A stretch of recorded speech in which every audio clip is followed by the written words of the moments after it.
वहां के जो मुसलमान वोटर थे, देखिए कस्बा विधानसभा जो है पूर्णिया लोकसभा के अंतर्गत, वहां पे करीब करीब 1.25 लाख मुस्लिम है, बिल्कुल। और वहां के 1 लाख मुसलमानों ने पप्पू यादव को वोट दिया। कहे नहीं वो आरजेडी के साथ चले गए, बीमा भारती के साथ। ये पेट में दर्द उड़ा देता है जो सामंती लोग हैं उनके अंदर। जी जी। मुसलमानों के हक हुकूक की बात हो, मुसलमानों का प्रोटेस्ट का बात हो, CA/NRC का मामला हो, वक्फ बोर्ड का मामला हो, हर जगह कन्हैया जो है वो अग्रणी रहते हैं। राजेश राम को प्रदेश अध्यक्ष बनाया गया, जिस जाति से वो आते हैं रविदास, उनकी आबादी बिहार में उतनी ही है जितनी पासवानों की। जी। आप बक्सर का बेल्ट पकड़ लीजिए, गोपालगंज का पकड़ लीजिए, के हज भवन में नीतीश कुमार स्टार पार्टी दे देंगे तो तुरंत मुसलमानों का भला होने वाला है। लालू जी गोल टोपी पहन कर कह देंगे कि जैसे जैसे आप एक्सट्रीम हिंदुइज्म पे जाइएगा, और वो एजेंडा अब चल भी नहीं रहा है। औरंगजेब में कोई बहुत बड़ा मुद्दा भी तो नहीं भाई, वो कोई मुद्दा नहीं है, मुद्दा नहीं औरंगजेब का, वो कोई मुद्दा नहीं। 100 लाख करोड़ में डूब गया। हाँ। शेयर मार्केट में मेरा पैसा डूबा, आपका पैसा डूबा, माहौल उल्टा हो चुका है बीजेपी का। और इसका फायदा हर जगह, बिहार में ही नहीं पूरे देश में देखिएगा, कांग्रेस पार्टी को मिल सकता है। 25 में तो बिहार में है। संभाजी महाराज की जो बहू थी ताराबाई, उनका जाके जरा साहब समाधि स्थल देख लीजिए, उनका समाधि स्थल देख लीजिए, खंडहर बना हुआ है, वो इसी तरफ टिका हुआ है। उसपे कोई उसका कंस्ट्रक्शन नहीं होगा, नहीं होगा, उसका निर्माण भारतीय जनता पार्टी नहीं करवाएगी, लेकिन औरंगजेब के कब्र को फोड़ना है। नमस्कार दर्शकों, एक बार फिर से आपका बहुत बहुत स्वागत है आपके अपने चैनल पर। मैं रत्नेश पांडे और हमारे साथ हमारे सहयोगी उदित आर्यन जी हैं। बिहार में 2025 चुनाव है और अलग पार्टियां जो हैं, गठबंधन जो है वो अपनी अलग रणनीति पर काम करती है। एनडीए में भारतीय जनता पार्टी से लेकर तमाम जो उनके घटक दल हैं वो रणनीति तय कर रहे हैं कि इस बार हमारी सरकार हो। तो वही महागठबंधन की बातचीत की जाए तो कांग्रेस पार्टी ने जिस तरीके से एक के बाद एक ताबड़तोड़ बदलाव किए हैं, तेजस्वी यादव की परेशानियां बढ़ गई हैं। अब तेजस्वी यादव की परेशानी सिर्फ कांग्रेस ही नहीं है, कांग्रेस में 3 तिगड़ी बेहद कमाल करने जा रही है। कृष्णा, कन्हैया और पप्पू, ये 3 ऐसी जोड़ी है जो तेजस्वी यादव को शायद 2025 में परेशानी उनकी बढ़ा सकते हैं। चलिए आज इसी विषय पर चर्चा होगी। उदित जी, ये 3 कृष्णा, कन्हैया और पप्पू तेजस्वी यादव के लिए कितना मुश्किल खड़ा कर सकते हैं ये तीनों की जोड़ी? देखिए, आज सुबह ही हमने खबर चलाया था रत्नेश कि जो यात्रा का 6वां दिन रहा जी, का 7वां दिन कन्हैया कुमार का जो पलायन रोको बेरोजगारी हटाओ यात्रा है। अब उस यात्रा का जो फलाफल धीरे धीरे अभी बहुत छोटा दृश्य सामने आ रहा है उभर कर, लेकिन जो दलित बस्ती है, जो मुस्लिम बस्ती है, जैसे ढाका विधानसभा जो पता है आपको मोतिहारी जिला में, वहां पर जब कन्हैया का यात्रा गया तो जो मुसलमानों का समर्थन उनको मिला, ये सबसे बड़ा मैसेज है बिहार की राजनीति में। बिहार के का वो तबका, इसको मुसलमान कहते हैं, जो सालों से, दशकों से लालू यादव के साथ स्तंभ बनकर खड़े रहे, वो स्तंभ में अब कहीं ना कहीं कन्हैया जो है वो अब दीमक लगा रहे हैं। अच्छा।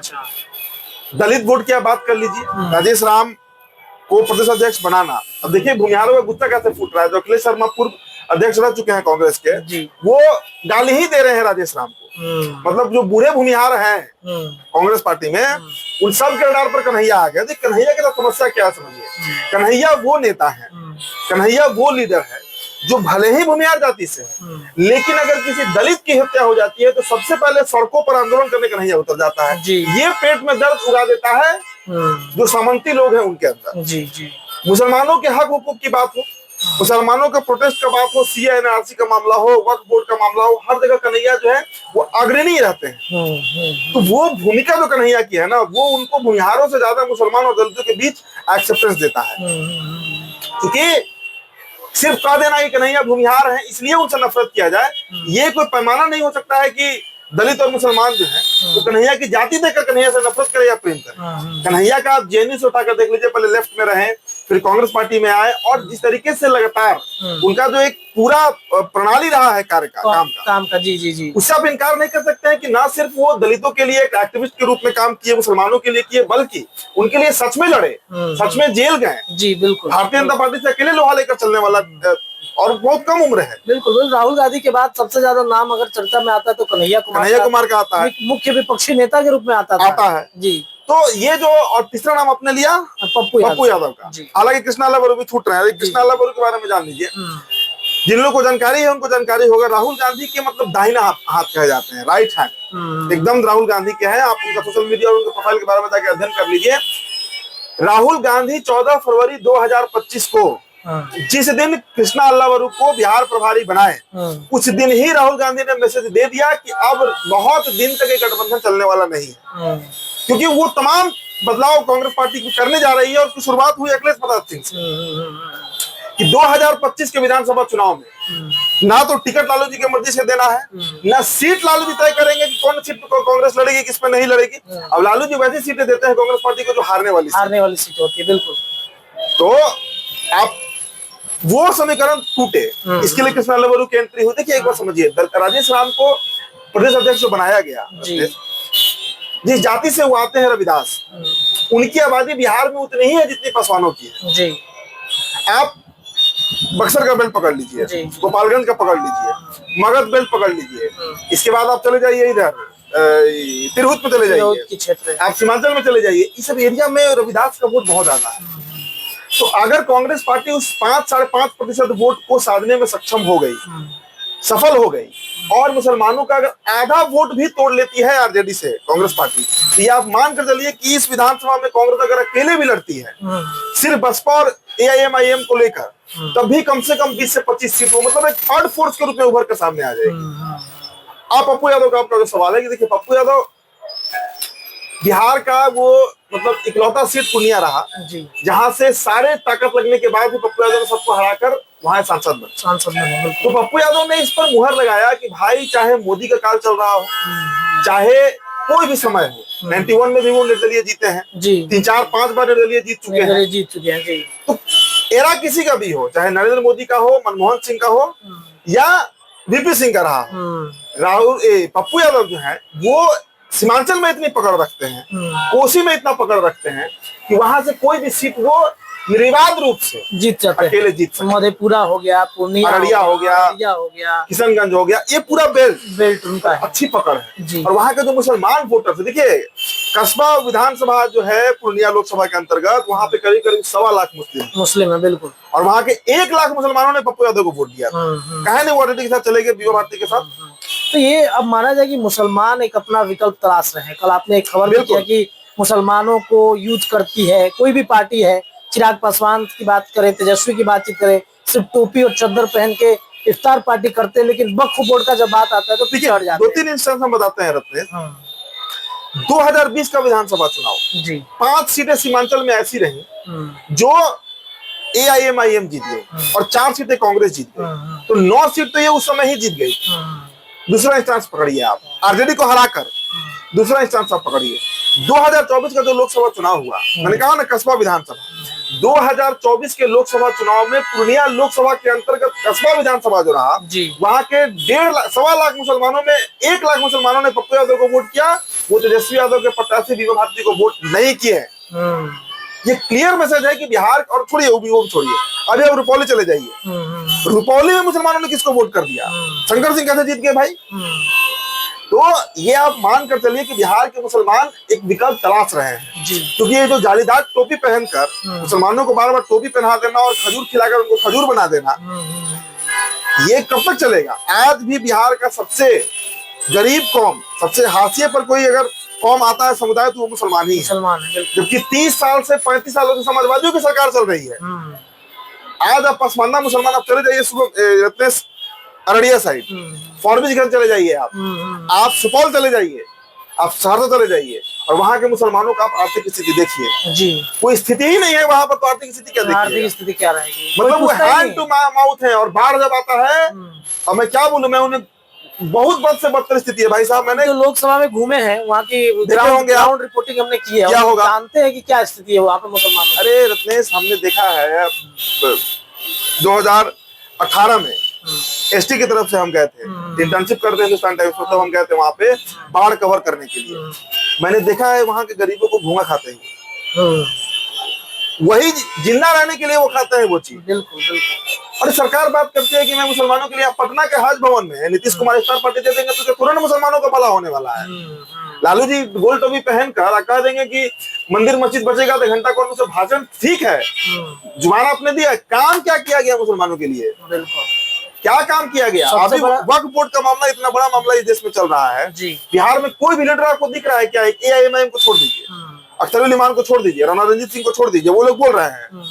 लेकिन उसके अलावा तेजस्वी यादव तो ठीक है, तेजस्वी जी से मान लीजिए मीडिया सवाल नहीं पूछती है तो जवाब नहीं देते हैं। अपने एक्स पर, अपने फेसबुक पर लिख तो सकते हैं, कम से कम बिल्कुल लिख सकते हैं, वक्फ बोर्ड के लिए बात उठा सकते अरे हैं। सब तो यहाँ पे जो बापू सभागार में हुआ, आप कवर किए हम लोग गए थे, कितना कौन आरजेडी का नेता, बड़ा नेता मुसलमान, कोई नहीं पहुंचा था, कोई नहीं पहुंचा कोई था। नहीं पहुंचा था। इतना बड़ा मौका तेजस्वी गवा देते हैं, सवाल नीतीश कुमार पर खाली बात करते हैं, तो मुसलमानों की तरह से वक्फ बोर्ड पर तो कुछ तो बोलेंगे, कुछ तो कहाँ कुछ बोले, कुछ नहीं बोल रहे हैं। तो ये बहुत स्पष्ट है रत्नेश की इस बार जो टिप्पणी की आपने बात किया, कन्हैया, कृष्ण और पप्पू, ये देखिएगा बहुत बड़े बड़े समीकरण ध्वस्त होने वाले हैं इस बार बिहार में। जी जी, जिस दलित वोट पर एक तरफा कब्जा समझती है भारतीय जनता पार्टी, जेडीयू, उनका भी मित्र टूटेगा इस बार। अब नोट कर लीजिए इस बात को, बिहार में इस बार दलित भी कांग्रेस के साथ जाएगा। देखिए एक बात और समझिए, अभी भारतीय जनता पार्टी का जो हिंदुइज्म है ना, जो हिंदुत्व चल रहा है, वो एक्सट्रीम पर अब जा रहा है। मतलब अब हम सोचिए कि एक औरंगजेब के कब्र को उखाड़ना, वो आज के समय में 2025 में जो आदमी को मरे 3 साल हो चुका है, 300 साल हो चुका है, उस व्यक्ति के कब्र को आप उखाड़ रहे हैं।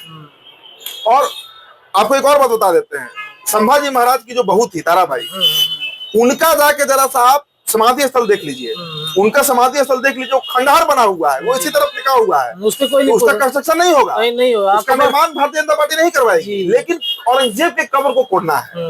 देखिए एक बात बताते हैं आपको, जब भी किसी भी धर्म में अतताई होता है, अतताई मतलब एक्सट्रीमिज्म में जाता है मामला, तो एकदम कट्टरपंथी चला जाता है, तो सबसे पहले जो निचला तबका है समाज का, वो छटकने लगता है। क्योंकि एक्सट्रीम हिंदुइज्म में अगर आप एकदम चरमपंथी बन जाइए हिंदुत्व का एजेंडा लेकर, तो वैसे में मुसलमानों के बाद जो सबसे अधिक प्रताड़ित होने वाला कौम होगा वो दलित होगा, जान लीजिए। बिल्कुल बिल्कुल, वो सबसे अधिक ब्राह्मण, मतलब वो जो दलित होते हैं वो सबसे अधिक प्रताड़ित होते हैं। जैसे जैसे आप एक्सट्रीम हिंदुइज्म पे जाइएगा, और वो एजेंडा अब चल भी नहीं रहा है। औरंगजेब का कोई बहुत बड़ा मुद्दा भी तो नहीं भाई, वो कोई मुद्दा नहीं है, मुद्दा नहीं औरंगजेब का, वो कोई मुद्दा नहीं। 100 लाख करोड़ अभी डूब गया, हाँ। शेयर मार्केट में मेरा पैसा डूबा, आपका पैसा डूबा, हमारे व्यूअर्स का पैसा डूब गया। बिल्कुल बिल्कुल, उस पर भारतीय जनता पार्टी बात नहीं करेगी। 3-3 घंटा का आके पॉडकास्ट करेंगे मोदी जी, उस पर बात नहीं करेंगे। मृत्यु से डर लगता है कि नहीं, इस पर बात करेंगे मोदी जी।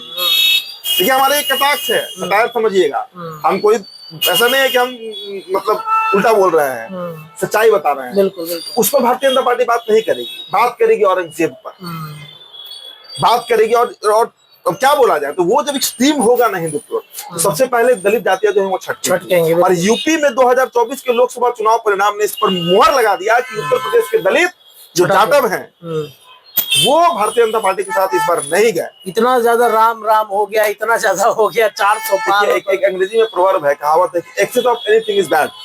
किसी भी चीज को जब आप बहुत ज्यादा करने लगिएगा तो उसका कहीं ना कहीं दुष्परिणाम दिखने लगता है।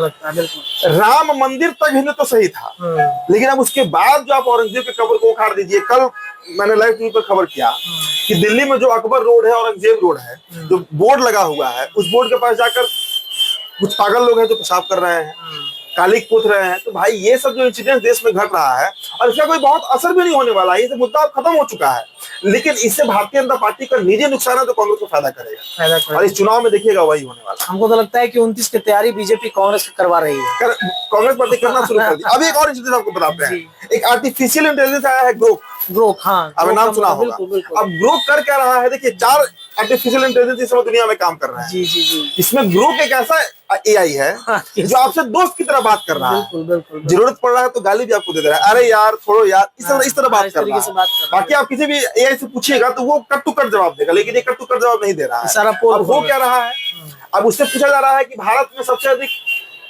हिंसा भड़काने वाला भाषण कौन देता है, तो वो नाम ले लेता है प्रधानमंत्री नरेंद्र मोदी का। अब भारतीय जनता पार्टी को इससे दिक्कत है। और देखिए अब होने क्या जा रहा है कि इस पर सेंसरशिप लाने की बात चल रही है। जी। और उधर एलॉन मस्क जो है, जिनका ये सॉफ्टवेयर है, वो एकदम थम गया है भारतीय जनता पार्टी से, मतलब नरेंद्र मोदी से, भारत के प्रधानमंत्री से। तो माहौल उल्टा हो चुका है बीजेपी का, और इसका फायदा हर जगह, बिहार में ही नहीं पूरे देश में देखिएगा कांग्रेस पार्टी को मिल सकता है। 25 में तो बिहार में है, 2029 में मिल सकता है कांग्रेस पार्टी। चलिए देखिए, तो बिहार में हम चर्चा कर रहे थे, ये पप्पू यादव कृष्णा कन्हैया की जोड़ी जो तेजस्वी यादव को सीधा नुकसान 2025 में पहुंचाने की तैयारी चल रही है। ये तैयारी क्या आरजेडी को खत्म करने की है, क्या कांग्रेस ने ठान लिया है कि इस बार हम पीछे नहीं हटने वाले हैं? कांग्रेस अब मजबूती अपना दिखा रही है। जो 2014 के पहले कांग्रेस थी, जो 2014 के पहले कांग्रेस का रुख हुआ करता था, एक बार फिर उसी पैटर्न पर काम कर रही है। ये खबर कैसी लगी जरूर बताइएगा, अपनी राय कमेंट में रखिए। क्या सच में तेजस्वी यादव के लिए तीनों मुसीबत है? अपनी राय कमेंट में रखिए। बहुत बहुत धन्यवाद।